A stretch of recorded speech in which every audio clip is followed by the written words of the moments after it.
Hai semuanya, kalau teman-teman lihat awan lagi mendung, langit gelap gulita, padahal matahari belum terbenam. Ini seharian begini. Dan kalau teman-teman sadar dengan kondisi yang terjadi saat-saat ini, di bumi ini sedang banyaknya bencana alam terjadi selain COVID-19. Bencana alam, banjir, hujan deras, hujan yang nggak seperti biasanya, hujan batu lah, terus ada kebakaran hutan, bahkan di dekat daerah yang dekat-dekat kutub utara pun kebakaran hutan. Cuma saya lupa nama tempatnya apa. Dan hari ini saya menemukan berita di Instagram kalau di Afghanistan sedang terjadi penganiayaan orang percaya. Orang-orang yang percaya Tuhan Yesus, umat Tuhan di sana sedang mengalami penganiayaan, mengalami penindasan oleh orang-orang Taliban yang disebut Taliban. Grace kurang paham itu seperti apa, tapi yang jelas mereka sangat-sangat menderita di sana. Dan itu baru aja terjadi antara kemarin atau lusa lalu. Pokoknya Grace baru dapat beritanya hari ini, baru baca. Dan itu sangat-sangat sedih. Kita semua tahu bahwa orang-orang yang percaya Tuhan Yesus pasti akan dianiaya. Entah itu aniaya dalam bentuk apa, tapi mereka itu sudah seperti, kalau teman-teman lihat fotonya, ada beberapa orang-orang itu disalib terus udah bercucuran darah. Kita hidup di akhir zaman, tapi belum sampai pada kesudahannya di mana Tuhan Yesus akan datang lagi ke dunia ini. Masa-masa penderitaan seperti ini. Dan Grace mau bilang, teman-teman yang ada di Indonesia, ayo kita berdoa, yuk doakan buat saudara-saudara seiman kita di Afghanistan yang sedang menderita. Ini penting banget. Mereka juga keluarga kita. Bayangkan kalau kita yang ada di sana, bagaimana reaksi kita, bagaimana kita akan menyikapi segala lingkungan di sana. Ayo mari kita berdoa, doakan buat mereka supaya Tuhan tolong, Tuhan lawat mereka, Tuhan berikan jalan keluar. Bahkan Grace sempat dengar kabar bantuan dari Amerika pun ditarik ya. Intinya yang orang yang Grace follow di Instagram ini juga menuliskan bahwa di Afghanistan saat ini mengalami perkembangan gereja, pertumbuhan gereja terbesar kedua di dunia. Itulah kenapa sana yang saat ini terjadi gitu ya. Orang-orang percaya dianiaya, dieksekusi bahkan. Jadi teman-teman tolong doakan agar orang-orang umat Tuhan di sana, saudara seiman kita, Tuhan tolong dan Tuhan berikan jalan keluar juga. Kita berdoa buat bagi yang menganiaya mereka supaya Tuhan tunjukkan bahwa Yesuslah Tuhan, Yesuslah juru selamat. Tuhan tunjukkan kuasa Tuhan kepada mereka. Karena biar bagaimanapun juga, sampai mereka dianiaya seperti apapun, sampai dibuat tidak bernyawa lagi pun, kita harus ingat manusia itu, walaupun dia menganiaya kita harus mengasihi mereka. Matius 5 ayat 44, tetapi aku berkata kepadamu, kasihilah musuhmu dan berdoalah bagi mereka yang menganiaya kamu. Mungkin kita di sini di Indonesia nggak terlalu memahami, bahkan bisa jadi kita menganggap, oh itu daerah sana biasa aja, kan Indonesia nggak mengalaminya. Teman-teman coba bayangkan keluarga kita sendiri ya diperlakukan seperti itu, apa kita nggak sedih gitu ya? Mereka juga keluarga kita. Kalau satu bagian tubuh Kristus dianiaya, disakiti, menderita, maka semua bagian tubuh Kristus pun menderita. Ini pesan yang penting banget, tolong doakan, tolong bawa dalam doa. Dan pesan untuk teman-teman di Indonesia, ayo teman-teman semuanya, khususnya anak muda, jangan mau tertipu, jangan mau mengikuti apa yang ditawarkan dunia ini.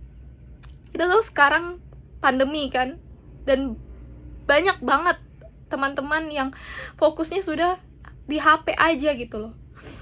Fokusnya tiap hari yang dicari game online, yang dicari video-video yang bukan mengarah ke pertumbuhan iman kita kepada Tuhan. Video-video yang di internet lah, yang video-video bukan apa ya, yang menawarkan kenikmatan dunia. Ayo teman-teman, kita harus hati-hati. Video game bukan, gimana ya, jangan jadikan video game itu seperti hal yang selalu ingin kita cari setiap hari, tapi carilah Tuhan. Buka firman Tuhan, baca Alkitab, renungkan firman Tuhan. Bayangin kalau kita main game online 1 jam, 2 jam gak terasa. Terus kita mau baca firman Tuhan, mau renungkan firman Tuhan, tahu-tahu waktu kita sudah habis terbuang untuk hal-hal yang lain, untuk game online lah.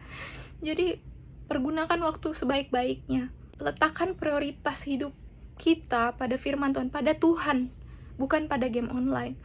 Dan hati-hati, sekarang banyak banget iklan-iklan di internet. Itu membuat mata kita melihat sesuatu yang kotor lah, yang jorok, yang mesum, sesuatu yang harusnya nggak kita lihat. Dan akhirnya hal itu berpengaruh mempengaruhi pikiran kita. Apalagi anak-anak kecil yang main game online, tahu-tahu tiba-tiba muncul iklan-iklan yang jorok-jorok, iklan-iklan yang tidak ada nilai baiknya, nilai bagusnya sama sekali. Hati-hati guys, hati-hati. Dan ini juga TikTok kita sering lihat video-video yang dari mana-mana gitu. Jadi hati-hatilah. Kemudian lagu-lagu yang ditawarkan dunia ini, lagu-lagu yang viral. Grace bilang, kalau lagu-lagu itu sudah mengandung lirik-lirik yang kata-katanya aja nggak bagus, kata-katanya bukan perkataan yang membangun, bukan perkataan yang baik, maka hati-hatilah. Jangan mengikuti apa yang dunia ini tawarkan, tapi ikutilah Tuhan. Ikutilah Tuhan, baca firman-Nya, renungkan firman-Nya, taati Tuhan, taati firman Tuhan. Jadilah anak-anak yang taat. Ayo, kita mau ada kebangunan rohani. Anak-anak muda, please. Kita mau ada kebangunan rohani terjadi di Indonesia, terjadi di Malaysia.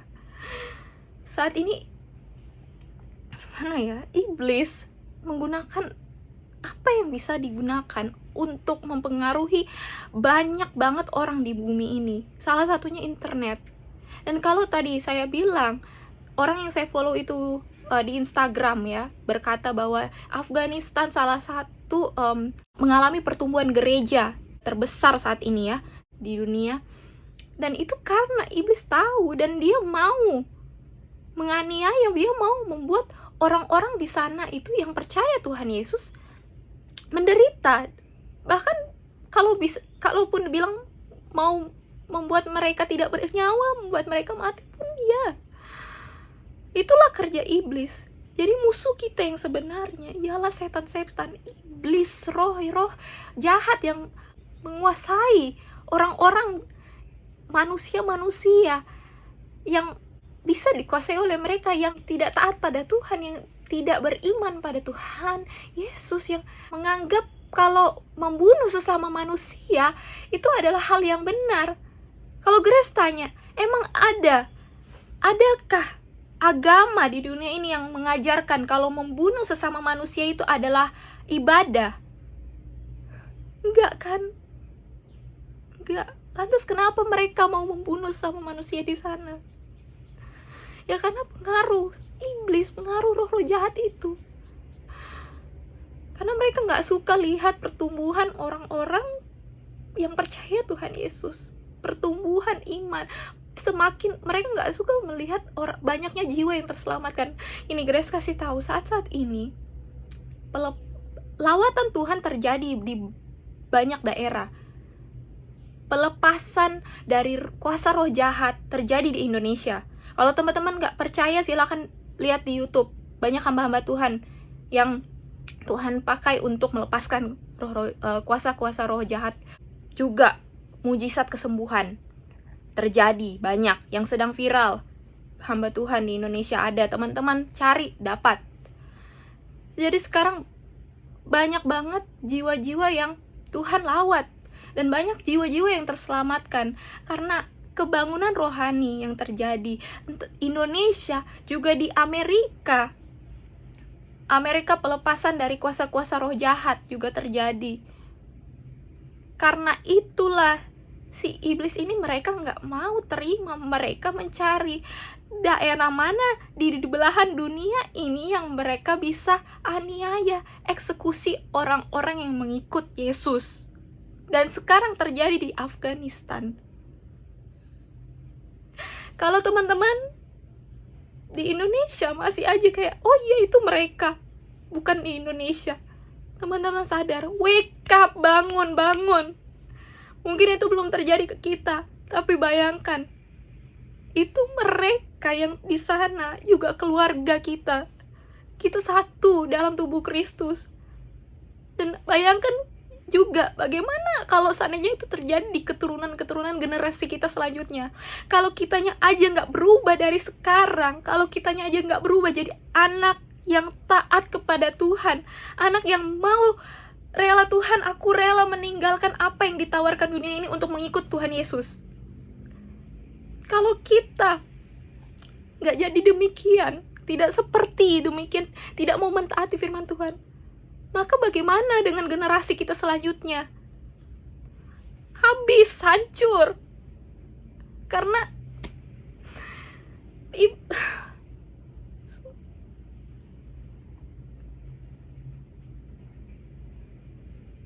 kita harus bangun, wake up, harus bangkit. Anak-anak muda, bangkit, bangun. Kalaupun ini terlalu to the point ya, terlalu menyinggung atau bagaimana saya cara ngomongnya salah atau bagaimana, saya minta maaf, tapi ini sangat-sangat penting di masa-masa ini. Kebangunan rohani khususnya anak-anak muda sangat-sangat penting. Kalau teman-teman sayang, mengasihi sesama, ayo bangun, wake up. Jangan mau ditipu sama iblis, jangan mau ditipu sama setan dan pengikut-pengikutnya. Musuh kita itu bukan manusia, musuh kita itu ya iblis itu, setan itu. Jadi bagaimana caranya? Ayo kita tolong sesama manusia, kita tolong teman-teman kita, saudara kita, biar nggak tertipu. Wake up. Ini bukan kewajiban gimana kita, supaya jadi sok-sok religius, supaya jadi kayak anak jadi hamba Tuhan, pelayan Tuhan, pendeta lah, pastor lah. Bukan begitu. Ini masalah keselamatan jiwa.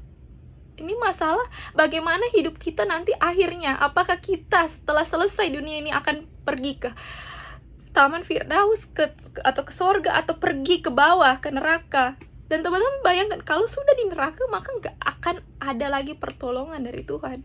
Begitu sudah di neraka, ya sudah, selamanya kekal di sana. Dan itu sangat-sangat sakit. Nggak seperti yang teman-teman bayangkan, kesakitan itu melampaui apa yang kita sedang alami saat ini di dunia ini. Bukan cuma sekedar dicubit, dipukul, enggak. Sakitnya tuh sampai menembus tulang. Jangan biarkan jiwamu turun ke bawah, ke neraka.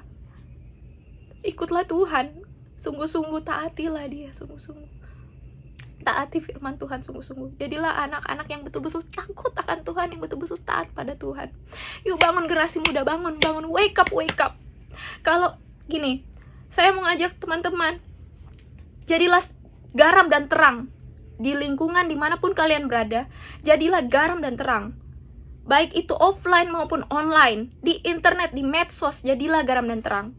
Kalau kalian nggak bisa, kalau kalian bilang begini, tapi aku nggak bisa kalau mau ngomong seperti pelayan Tuhan, pasti ada jalan keluar. Berdoalah Tuhan, aku mau jadi garam dan terang bagi dunia ini. Aku mau jadi pembawa terang Tuhan bagi dunia ini. Oleh karena itu Tuhan berikan aku kemampuan. Kita maksudnya banyak cara ya, nggak harus ngomong aja, banyak cara. Kita tunjukkan perkataan kita, utamanya teman-teman. Aduh, banyak banget perkataan anak-anak muda, terutama anak-anak Kristen ya, anak-anak yang percaya Tuhan Yesus, tapi perkataannya tuh masih bahasa-bahasa kebunan, bahasa yang gak sopan, yang tidak membangun. Hey, wake up, mau sampai kapan ngomong jorok, mau sampai kapan ngomong kasar? Emang itu ada gunanya untuk keselamatan yang Tuhan sudah berikan itu? Emang itu bukan balas budi ya? Bagaimana sikap kita terhadap apa yang Tuhan sudah berikan pada kita? Tuhan memberikan keselamatan itu kan cuma-cuma ya, maksudnya karena kasih karunia Tuhan, makanya kita diselamatkan. Tapi kalau kitanya demikian, nggak taat firman Tuhan, apa artinya gitu loh. Tuhan bilang, siapa yang percaya padaku dan taat kepadaku. Siapa yang percaya kepadaku, ialah mereka yang taat kepada firman-firmanku. Gitu. Jadi kita bukan hanya, oh aku percaya Yesus, otomatis aku diselamatkan oleh Tuhan. Tapi kenyataannya kita berbuat dosa. Itu sama aja kalau kita berbuat dosa, sama aja kita mau mengikut setan, mengikut si iblis. Kita gak bisa menyembah dua Tuhan, ya kan? Intinya kalau dosa itu mengarah ke setan, mengarah ke iblis. Kalau kebaikan, kebenaran, kasih, itu semua mengarah ke Tuhan. Jadi tergantung teman-teman, berubahlah. Gak cuman di mulut mengaku aku percaya Tuhan, tapi kenyataannya perbuatannya enggak. Ngasihi sesama. Kalau ada yang kelahi, bertengkar, ampunilah, maafkanlah. Dan kalaupun bisa, minta maaf kalau memang ada kesempatan. Tapi dalam hatimu, maafkanlah, ampunilah siapapun yang menyakiti hatimu. Dan pada siapa yang kamu sakiti, maka minta maaflah. Tuhan Yesus memberkati.